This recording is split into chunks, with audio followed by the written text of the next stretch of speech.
Alright, a real quick video on your defrost AC fan motor not working on a 2004 Dodge F250.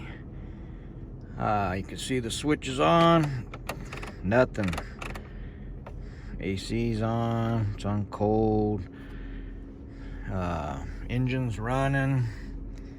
Now check the fuse, check relays, checked everything, checked the blower motor, and you're gonna go crazy and think you gotta replace all that stuff. Now watch what it is.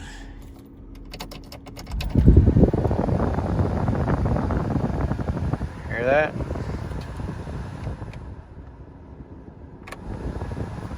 And there it is. Ignition switch. You would never think. There's your problem. Alright, send $69.99 to my account for helping you out, saving you a trip to the dealer. Go to AutoZone, O'Reilly's, and get you a new ignition switch. See ya.